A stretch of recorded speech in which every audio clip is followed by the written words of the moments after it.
Students, एक question और तैयार कर लो, इसके बाद ये चैप्टर समाप्त हो जाएगा।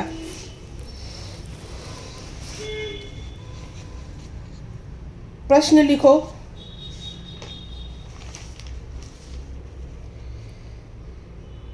भारत की संविधान सभा ने भाषा के विवाद को कैसे हल किया? भारत की संविधान सभा ने भाषा के विवाद को कैसे हल किया? इसका उत्तर लिखो। भारत में बहुभाषी लोग निवास करते हैं। देश की एकता एवं अखंडता में भाषा बहुत महत्वपूर्ण भूमिका अदा करती है। इसके लिए एक भाषा का प्रयास बहुत जरूरी हो गया था। संविधान सभा में भाषा के मुद्दे पर विवाद की स्थिति बनी हुई थी। तीसरे दशक तक कांग्रेस का विचार था कि हिंदुस्तानी को राष्ट्रीय भाषा का दर्जा प्रदान किया जाए। महात्मा गांधी जी चाहते थे कि भाषा ऐसी हो जिसे हर व्यक्ति समझ सके। हिंदुस्तानी का विकास हिंदी तथा उर्दू के मिश्रण से हुआ था। समय के साथ साथ इसमें अन्य क्षेत्रीय भाषाओं का भी समावेश किया गया। विशेषकर हिंदू और मुसलमानों की संस्कृति को भी इस भाषा में समाहित किया गया। कालांतर में सांप्रदायिक भेदभावों के कुप्रभावों का परिणाम यह हुआ कि हिंदी और उर्दू एक दूसरे से अलग होते चले गए। हिंदी से उर्दू तथा विदेशी भाषाओं अरबी, फारसी आदि भाषाओं के शब्दों को निकाला गया और उसे संस्कृत निष्ठ बना दिया गया। कुछ कांग्रेसियों ने हिंदी की खुलकर हिमायत की तथा इसे राष्ट्रभाषा का दर्जा प्रदान करने की पुरजोर कोशिश की है। उदाहरण के लिए संविधान ने शुरुआती सत्र में संयुक्त प्रांत के कांग्रेसी सदस्य R.B. धुलेकर ने इस बात की पुरजोर शब्दों में आवाज़ उठाई थी कि संविधान का निर्माण हिंदी में किया जाए। इस पर सभा के किसी सदस्य ने ऐतराज नहीं किया था। सभा के सभी सदस्य हिंदी नहीं समझते थे, तो धुलेकर का जवाब था कि जो लोग हिंदी नहीं समझते थे वे सदन की पात्रता के योग्य नहीं हैं। इसे सदन में हंगामा खड़ा हो गया। इस पर जवाहरलाल नेहरू ने खड़े होकर सदन में मामले को शांत किया।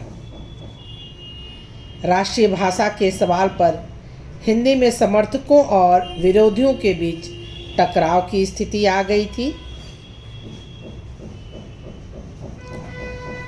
संविधान सभा की भाषा समिति ने सुझाव दिया कि देवनागरी लिपि में लिखी हिंदी भारत की राष्ट्रभाषा होगी तथा पहले 15 वर्ष तक सरकारी कामकाज की भाषा अंग्रेजी होगी।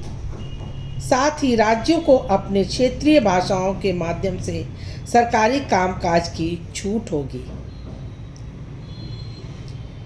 संविधान सभा की समिति ने हिंदी को राष्ट्रभाषा के स्थान पर राजभाषा कहकर विभिन्न पक्षों की भावनाओं को शांत करने और सर्व स्वीकृत समाधान पेश करने की कोशिश की, परंतु धुलेकर ने इस बात पर अपनी सहमति नहीं दी।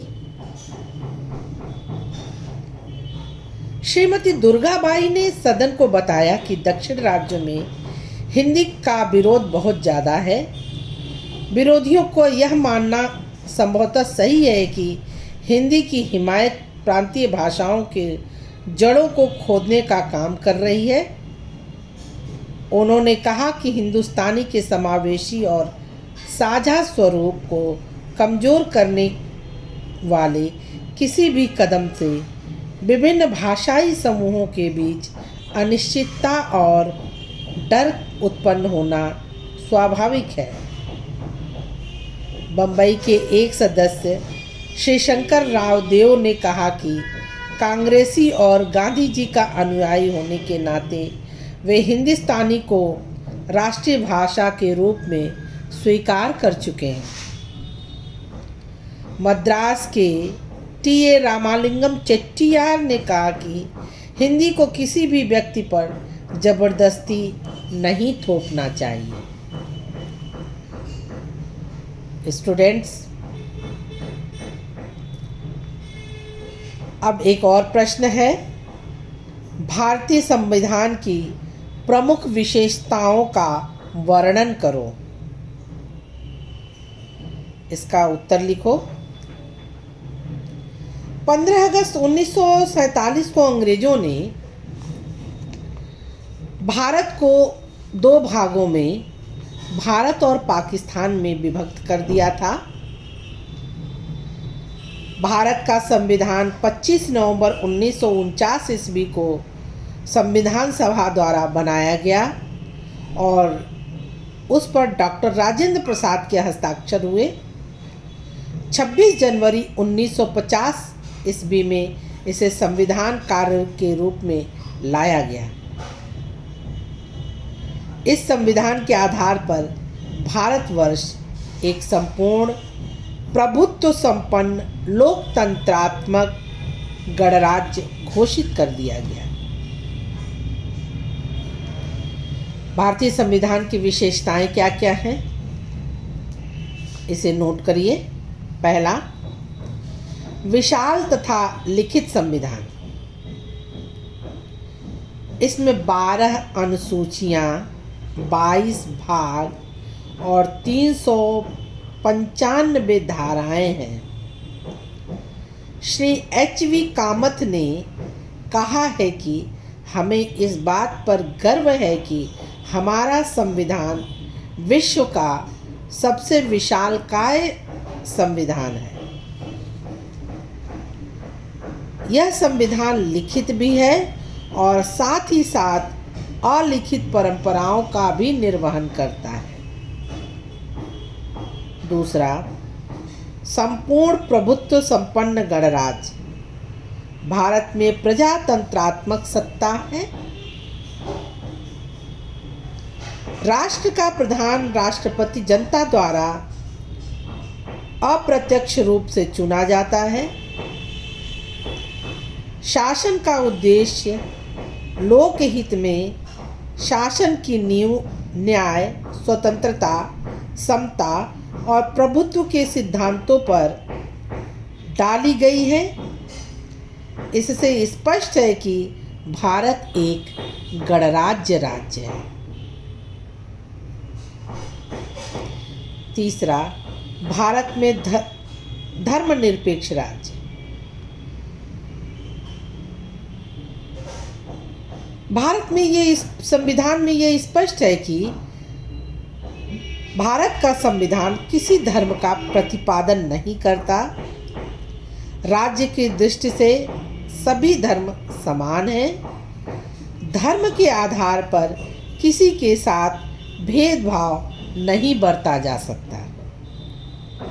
चौथा, संसदात्मक शासन प्रणाली।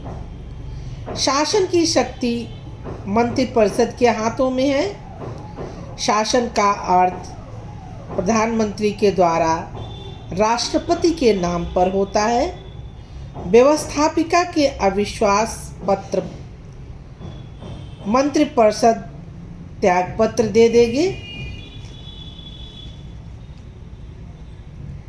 पांचवा, एकात्मक संविधान। इस संविधान की प्रवृत्ति एकात्मक भी है। राष्ट्रपति संकटकालीन समय में सभी शक्तियों को अपने हाथ में ले सकते हैं। छठा, संघात्मक संविधान। भारत में एक स्वतंत्र उच्चतम न्यायालय है। संविधान वहाँ सर्वोच्च है। इसमें केंद्र तथा राज्यों ने अलग अलग के अधिकारों को केंद्र तथा राज्यों के अधिकारों को अलग अलग विभाजन किया गया है। परिवर्तनशीलता तथा अपरिवर्तनशील। यह संविधान एक साथ ही लचीला और कठोर दोनों ही है। इसमें कनाडा और अमेरिका के समान कठोरता नहीं है और न ही इंग्लैंड के समान लचीलापन है। इसमें अब तक 64 संशोधन किए जा चुके हैं। वयस्क मताधिकार। इसमें सभी 18 वर्ष तथा उससे अधिक उम्र वाले व्यक्तियों को बिना भेदभाव के मताधिकार का समान रूप से अवसर प्राप्त है। नवा नागरिकों का मौलिक अधिकार। मनुष्य के व्यक्तित्व के विकास के लिए इस संविधान में नागरिकों के 7 मूल अधिकार दिए गए हैं। इन अधिकारों का कोई भी व्यक्ति, संस्था या सरकार उल्लंघन नहीं कर सकता। 10वां, शक्तिशाली केंद्र। इसमें केंद्र को अधिक शक्तिशाली होने का अधिकार प्रदान किया गया है।